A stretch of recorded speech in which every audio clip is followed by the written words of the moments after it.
Hello everyone and welcome back to the Common Sense Crypto channel. As with you always, this is Rich doing another video today on XRP. So I hope you're all having a wonderful day today wherever you are in this great world. We're going to talk about XRP. And I wanted to start with this.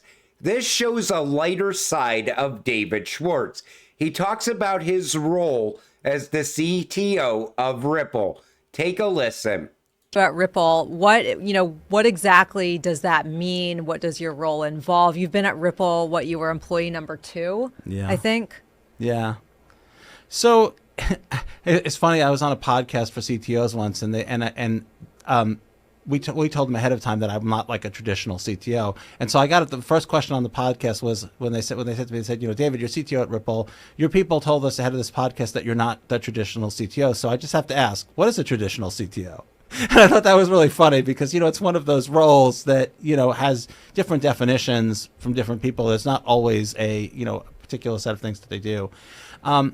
Obviously, a lot of what I do is sort of being a technical ambassador for Ripple, talking to people about what Ripple does. I'm the repository as employee number 2 of all of the decisions that we've made and why we made them. So if somebody looks at decisions like, why did we do that? I know the reason why we did it. And it may have. He goes on to say, I have 0 reports. There's nobody who reports to me. Nobody will say I am their boss. But what I think David Schwartz does is he explains the technology. Think about it. Ripple probably walks into the door at a bank and talks about on-demand liquidity, and these people are normies. They never even been invested in crypto. And they're like, okay, so how is this game changing? How is this going to help us get the upper hand on our competition? That's where David Schwartz comes in. He explains things very well when it comes to the technology around Ripple and XRP. He does it a lot, even on X. He explained the AMM. He explained other things that are happening with the XRP ledger as well. David is very smart and he's a big asset to Ripple. Dubai is actually now at the center of everything that Ripple is doing, whether it's locally, regionally, or even internationally. Take a listen to this. It's an amazing ecosystem worldwide, and it takes it very seriously that Dubai is actually now at the center of everything that Ripple is doing as well, whether it is locally, regionally, or even internationally. And Ripple swell being in the UAE is a great testament to that. Ripple is helping Dubai push into the future. Ripple's helping other countries push into the future as well, like Georgia. Ripple is engaging with the National Bank of Georgia. The discussion focused on exploring potential avenues for collaboration in the digitalization of the Georgian economy.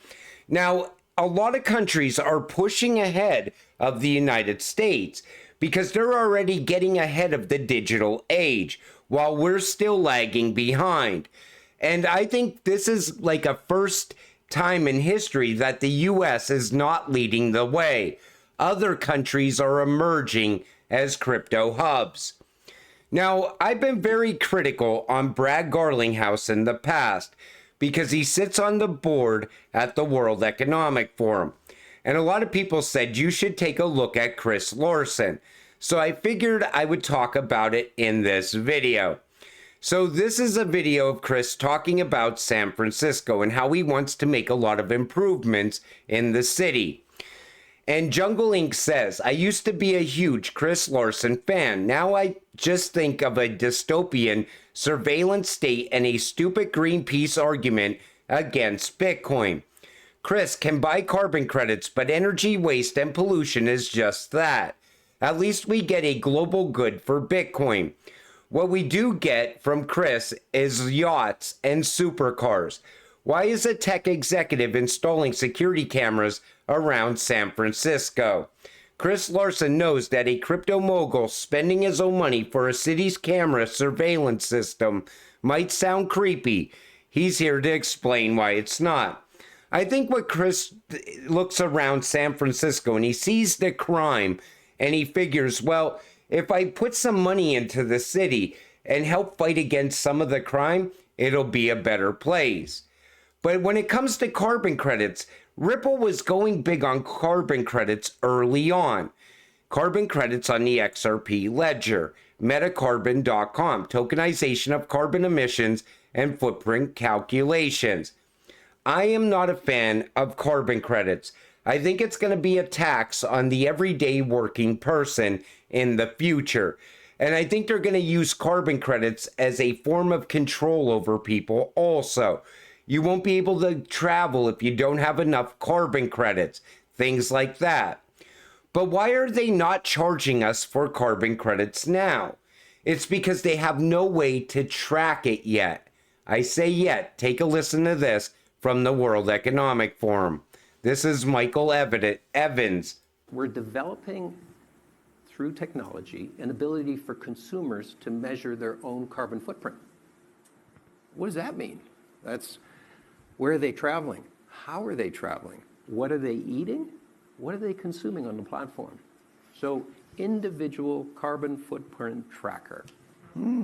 So once they're able to track your carbon footprint, they will be able to charge you based on your carbon usage. And that is coming as well.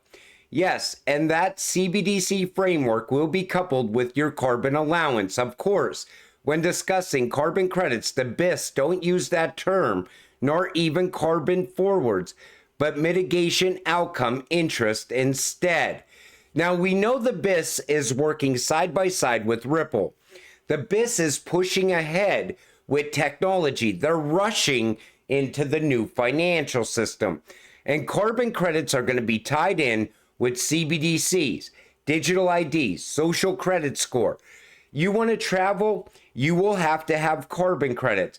They're going to even charge you different ways when you consume food. Maybe you go out to eat. There will be a carbon tax included in your bill. And they're even going to want you to make different changes to your house to trap your carbon that your house is emitting. They're already starting to do that with commercial buildings in certain cities. But that's going to be part of the future. And I always told you, you have to enrich yourself while you still can.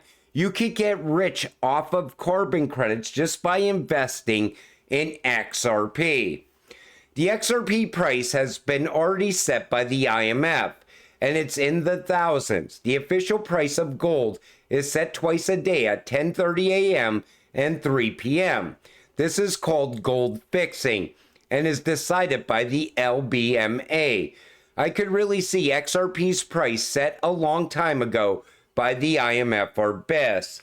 Now, for as long as you've been holding XRP, you probably heard at some point that the real price of XRP is a set price. It's just not there yet. Like, we're not seeing it on the market yet. But that price will be like an overnight flip of the switch moment. It all comes together. But that set price also plays in with the buyback theory that people have. Now, I think the price of XRP that we're looking at on the charts is not the true price of XRP. And even when the IMF and the BIS talk about XLM and XRP as being stable coins and being utilized for cross-border payments, I think when they say stablecoin, it's going to be a high-price stablecoin. And maybe they already do have a set price for it. IMF and Ripple making connections. So when you look at these mappings from the IMF, you see XRP in between USD and maybe the Mexico peso. It doesn't matter what it is because XRP can bridge it. I always pictured a demand for XRP inside massive liquidity pools. And I think that's the actual path forward for XRP. You see it right here. So here's central bank and another central bank, and then you have RippleNet. And you're going to also want to have that ODL in there. So you're going to have XRP being locked away, and it's going to be locked away for a long period of time. And it could be smaller liquidity pools as well. Maybe it's in between tokenized assets. That's the path forward. And if that's the case, then I could see XRP having a set price at some point in the future. We're just not quite there yet. David Schwartz comments on XRP and Swift.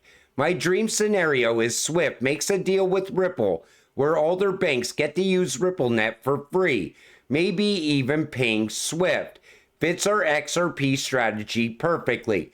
Now that goes back a few years. Today, the Bis is coming for Swift. It's not Ripple. And here's another clip, and this clip goes back as well. But this clip is priceless. Take a listen. Swift is the preeminent messaging system for the financial industry, which covers, say, payments, FX, trade, in terms of securities, etc., Nostra reconciliations, etc.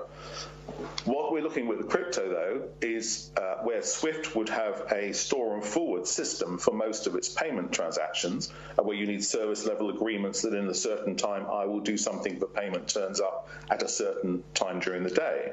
Here we're looking at the new network styles, which allow instant, real-time movement to the funds and visibility of those funds as well.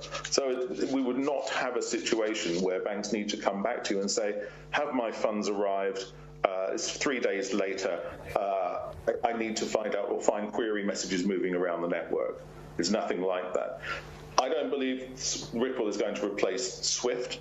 Ripple is one of the complementary networks, which is going to allow those institutions who need real time to make use of that. And I think so Ripple can actually save Swift.